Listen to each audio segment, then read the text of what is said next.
Tasting like a boss. Happy Saturday to you. I've got Kylo here. Yes, buddy. Now, around me, just so you know, I'm not leaving the other dogs out. I have Minerva, who just went back out into the yard. I got Dustin. Do you want to come here? Do you want to come here? He's giving me that look like you betrayed me. You touched Kylo first. It was actually Kylo came to me first, but that's kind of on you. So he's got these betrayed eyes on. Oh, you're a cute dog. Oh, it's heartbreaking when he does that. Heartbreaking.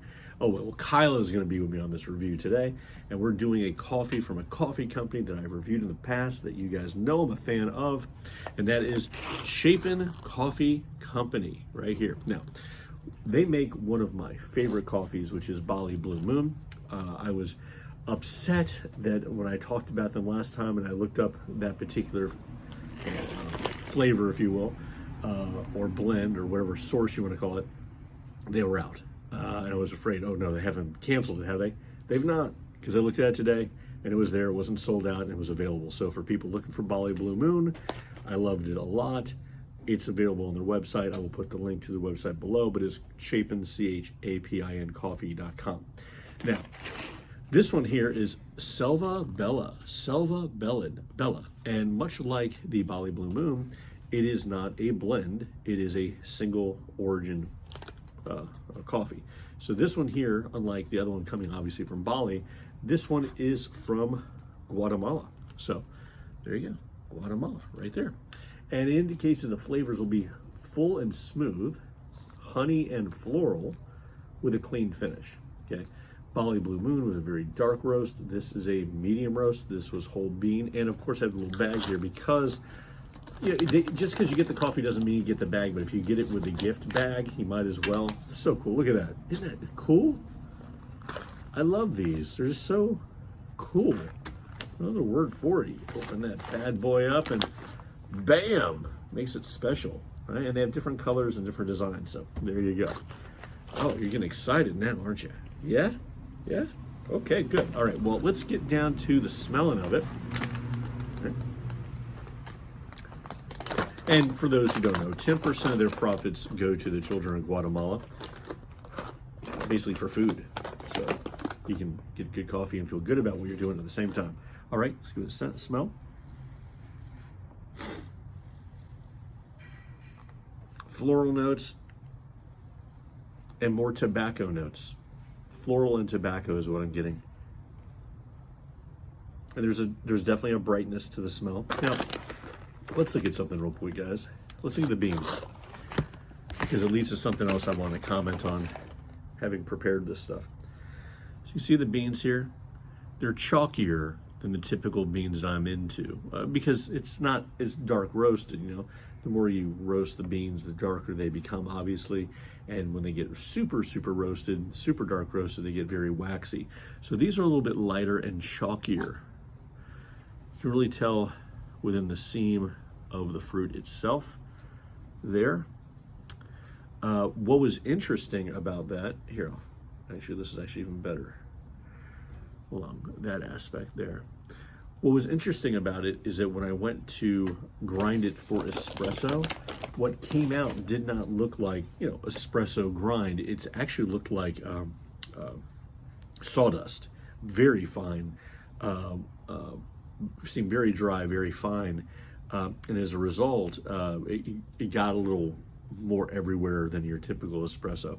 Again, just because a coffee doesn't work in all three formats doesn't mean it's a bad coffee, but just wanted to let you guys know that when you go to grind it for espresso, be prepared for it to come out looking more like sawdust as opposed to espresso. Doesn't mean I didn't do it though, because this is a three-way review, people. We have it, oh, I went out of order. What is going on, huh? Whew, okay.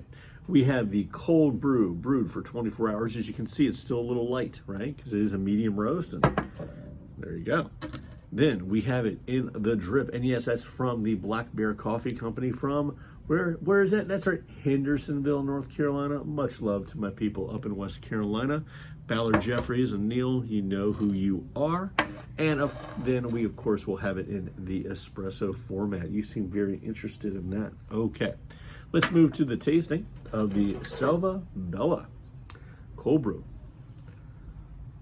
There's actually a slight fruity scent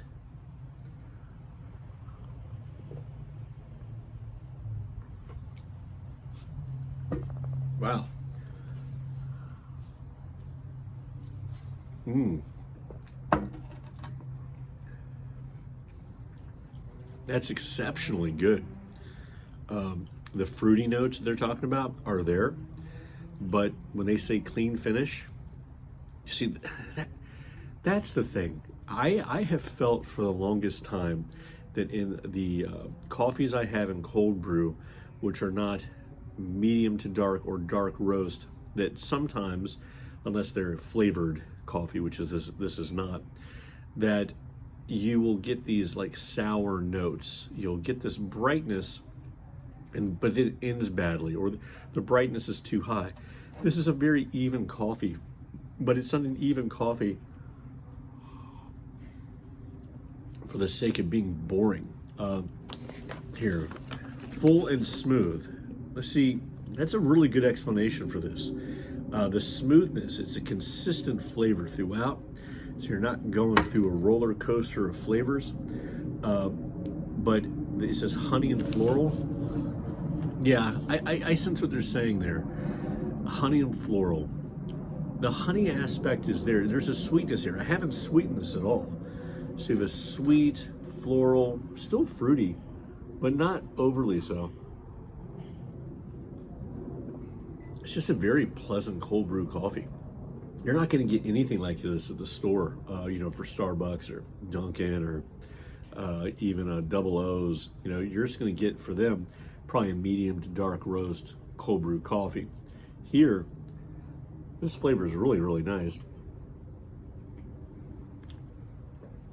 and consistent. So if I'm wanting to have a medium roast or even what I would consider to be like a morning blend cold brew, that will occupy a space versus Bali Blue Moon. So big thumbs up for me. All right, let's move to the drip.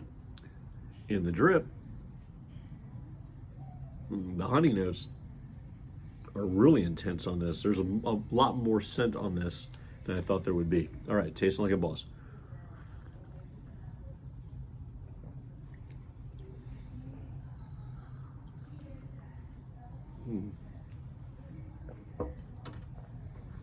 Well, unsurprisingly, I'm going to like the cold brew more. It's my preferred method. But on the drip, this isn't just okay coffee or good coffee. This is incredibly good coffee. The honey is what really comes out on this one.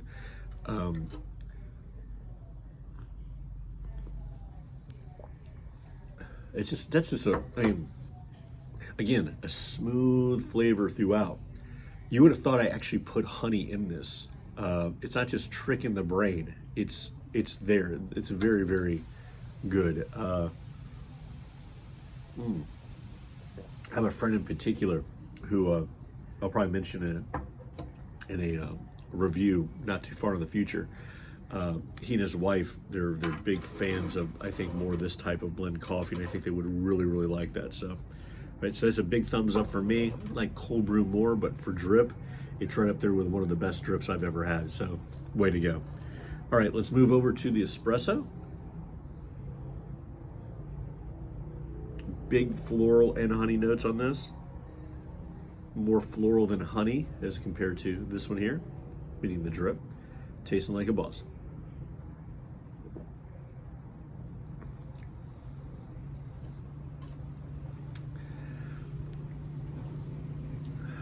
It works, but again, you guys know when it comes to espresso, I'm not for an espresso that comes out bright, and that's what this one is. But to its credit, though it's much more bright than I want it to be for an espresso, it doesn't become rancid. It doesn't go through weird tastes. Everything here tastes natural and proper. It's just not what I want. So for the espresso, for me, I'm not going to do it for espresso, but if you guys do it, don't feel like, I do it just to see how the beans grind to almost like a sawdust consistency, and then have a nice bright espresso, but then you're going to go right back to your regular espresso. I wouldn't waste my time on the espresso with this one. So on the cold brew, phenomenal. The drip, phenomenal. Espresso, it's just okay. and I'm not sure if it's actually meant for that purpose, so I don't know if I want to, be too harsh on it. So again, yet another great coffee from Chapin. I don't, if I think back, I don't know if I've had a coffee by this company that I don't like. Well done to them. They're strongly becoming one of my favorite coffee companies that's out there. Do yourself a favor, especially if you like dark roast, go get yourself that Bali Blue Moon. But if you also want to diversify your collection with another single source, this is a big thumbs up. That's a big, big win. And of course, they have blends as well. And you can feel good that you're giving a charity. All right. Well, thanks for going on this taste journey with us on this Saturday. Yes. Oh, as I'm petting him, I'm getting the look from Dustin. Next review, buddy, if you decide to come, okay? Next review. All right, well, from us, from all the dogs, from the daughters, and from Boss of Boss, and from myself, until next time, people, hit like, subscribe, and share, and, see, I'm being played off by the horn. Keep tasting like a boss. Thanks so much.